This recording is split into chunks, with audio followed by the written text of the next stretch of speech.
అందరికీ నమస్కారం. నా పేరు Anil Kumar Yadav Deshmukh. Welcome to our YouTube channel.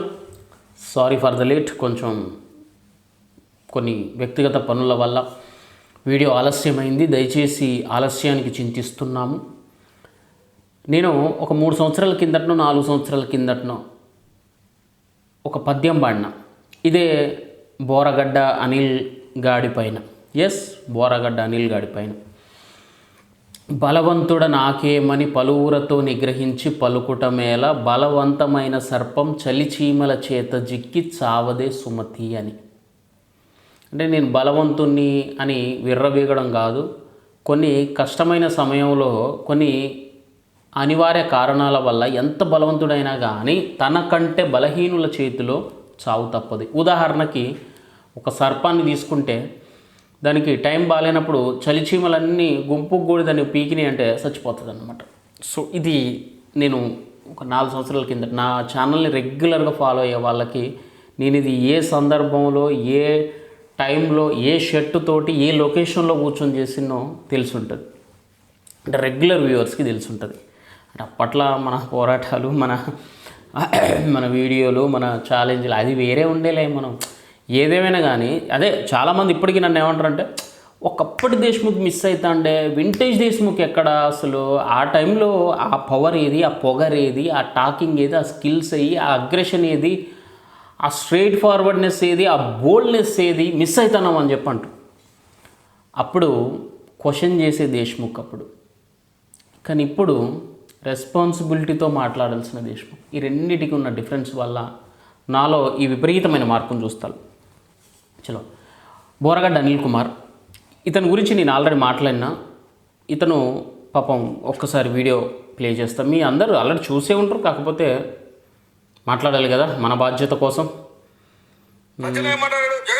Okay okay ఆగు ఆగు ఆగు ఆగు ఆగు ఆగురా అంబుత్ ఆగు.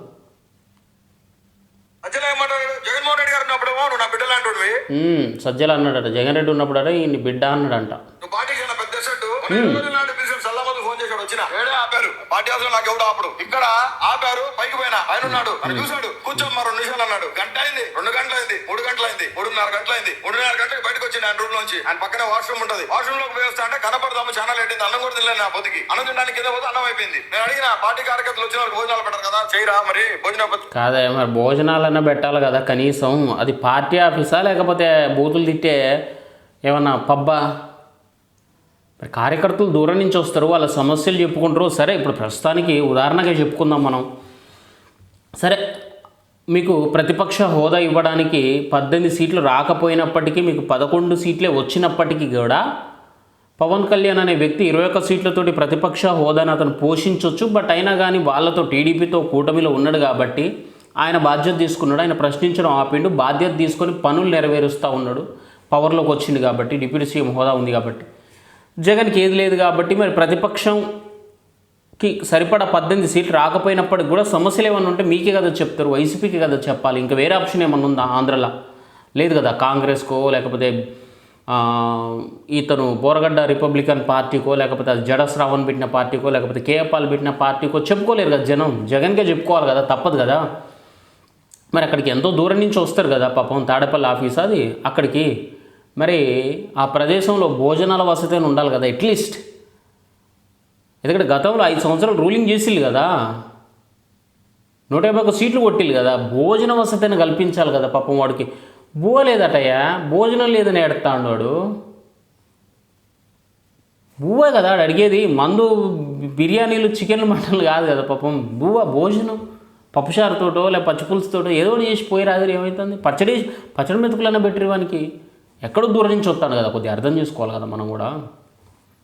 చెప్పండి, నీ బాధ చెప్పురా.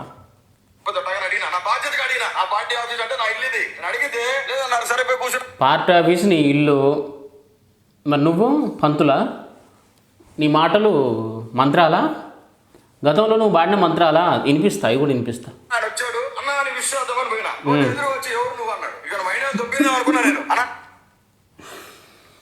ఎవర్రా నువ్వు అన్నాడా? ఎవర్రా నువ్వు ఎరిపప్ప, ఎవర్రా నువ్వు అన్నాడు కావచ్చు. అన్న నమస్తే అన్న, నేనన్నా కిరణ్ కుమార్. అన్న నమస్తే అన్న, నేనన్నా కిరణ్ కుమార్ అగ్గిపెట్టే మచ్చా అన్నవా? వచ్చింది, అడ్వకేట్ పడతాయంటే వచ్చింది. వచ్చా మళ్ళీ 4 నిమిషాలు కూర్చోబెట్టాడు. 4:30 గంటలు కూర్చున్నాక లోపలికి పిలిచిండు. ఎవరు రానియద్దన్నారు. పోయినాం, లోపలికి పోయినాం, కూర్చోబెట్టినాం. ఎందుకు వచ్చినావు అమ్మా అన్నాడు. పార్టీ హౌస్ లో నీకేం పని అన్నాడు. పార్టీ హౌస్ కు నువ్వు ఈరోజు నుంచి రావద్దని చెప్పి. ఎంత పెద్ద మాట అన్నాడు సారాడు. బోరగడ్డ నీళ్ళు పట్టుకొని నువ్వు పార్టీ ఆఫీసులో నీకేం పని, అసలు నువ్వు ఎందుకు వచ్చినావు, వర్రమ్మన్నాడు, నిన్ను ఇంకోసారి రాకమ్మా అన్నాడంట. ఎంత పెద్ద మాట సార్ అది అసలు. నేనైతే అక్కడికక్కడనే మందు తెచ్చుకొని మీద పోసుకొని అగ్గిపుల్ల తీసుకునే మందు కాదు అది, తాగి చచ్చిపోయే మందు కాదు. 2 మంచిగా తాగేసి ఇంటికి వచ్చేటోండ్రా. నేనైతే ఆడ కూర్చొని టొర్రెటోని కాదురా, సిగ్గుసరా లేక. అటుపేట్స్ కూడా నీకు ఏదో లేదని చెప్పి అన్నారట. ఇది బోరగడ్డ పరిస్థితి. అండ్ గతంలో ఈ బోరగడ్డని చూస్తే ఒక్కసారి వినండి అయ్యా, ఒక్కసారి రుకో జరా సబర్ కరో.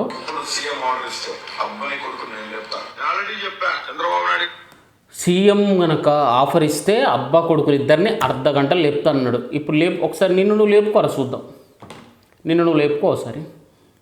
చెప్పా, లోకేష్ గారికి చెప్పా, నీకు కూడా చెప్తున్నా, నీ అమ్మ విను. జగన్మోహన్ రెడ్డి జోలికి వస్తే నా కొడుకు చంద్రబాబు నాయుడైనా, వాడమ్మ నా కొడుకు వాడయ్య ఖర్జూర్ నాయుడైనా, లోకేష్ గారైనా, నా కొడకల్లారా రాత రాసిన భగవంతుడు కూడా మిమ్మల్ని కాపాడలేడు. రాసి పెట్టుకుంటుంది.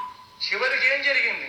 పార్టీ ఆఫీస్కి వస్తే పార్టీలోనే సజ్జల రామకృష్ణారెడ్డి గారు కుట్ర చేసి కోటరీని పెట్టి నన్ను ఏ కాడికి ఆ కాడికి నాకు భోజనం కూడా చేసేదానికి అర్హత లేకుండా చేసిన వ్యక్తి సజ్జల రామకృష్ణారెడ్డి.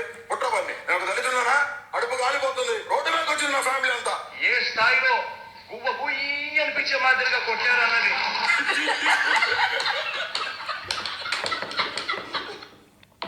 ఇప్పుడు రాజకీయం అనేది ఎంతోమంది చేస్తారు, ఎన్నో పార్టీలు ఉంటాయి. బోరగడ్డ మీద ఏ ఒక్కరు కూడా సానుభూతి చూపెట్టాల్సిన అవసరం లేదు. ఇందులో అతను వైసీపీకి అగెనిస్ట్గా మాట్లాడుతాడు, సజ్జలను తిడతాడు, వాళ్ళ దాంట్లో వాళ్ళకున్న 11 సీట్లను కూడా విభజించడానికి ప్రయత్నం చేస్తాడు. కాబట్టి ఆయనకు మద్దతు ఇద్దాం, ఆయన మీద కొంత గొప్ప జాలి చూపిద్దామని ఎవరికైనా మనసు కరిగితే దయచేసి ఆ కరిగిన మనసును మళ్ళీ గడ్డలాగా తయారు చేసుకోండి, ఐస్ గడ్డలాగా తయారు చేసుకోండి, లేదా మట్టి గడ్డలాగా చేసుకోండి, లేదా బండరాయిలాగానే చేసుకోండి. బికాజ్ ఆఫ్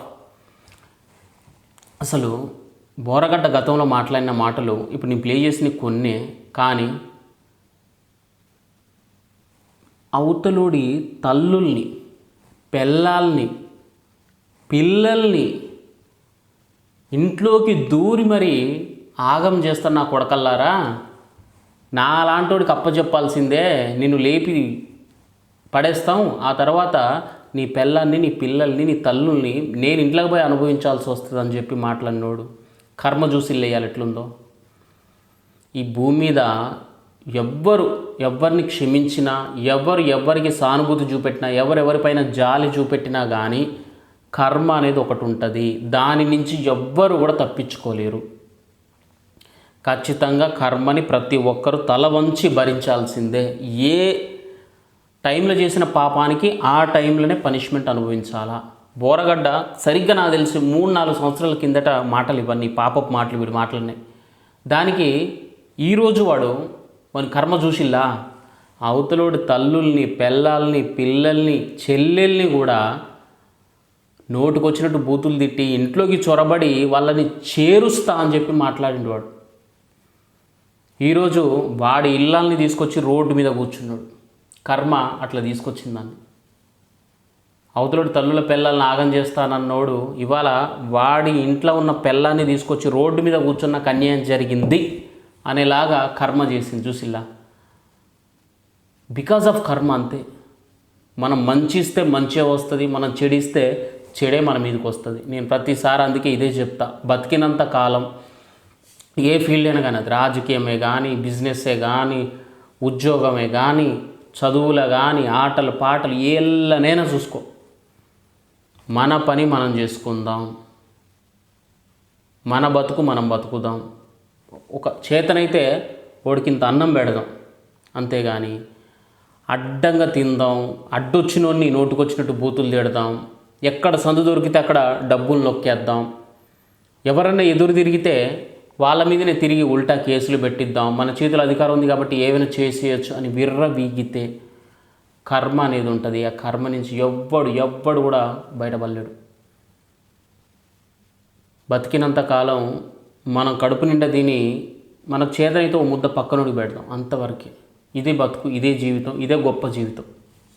ఇలా కాకుండా అడ్డదిడ్డంగా ఎదిగిపోదాం, అడ్డదిడ్డంగా సంపాదిద్దాం అంటే మాత్రం ఇవాళ వీడు చూసిల్లు కదా, వీడు ఒక రిపబ్లికన్ పార్టీ అన్నాడు, బొంగు భోషానం అని ఏదేదో అసలు అసలు ఎట్లాంటి ఇంటర్వ్యూలు ఇచ్చిండు వీడు, అసలు చిట్టి కేసులు అసలు నిజంగా వీడి ఇంటర్వ్యూని చూసి నేను కొన్ని షేర్ చేసుకోకూడదు కానీ మెగాస్టార్ చిరంజీవి గారి చెల్లెలి మాధవక్క బ్లడ్ బ్యాంక్ రన్ చేస్తూ ఉంది కదా, ఆ మాధవక్క చిన్న ఆమె, పవన్ కళ్యాణ్ గారి కంటే కూడా చిన్నది ఆమె.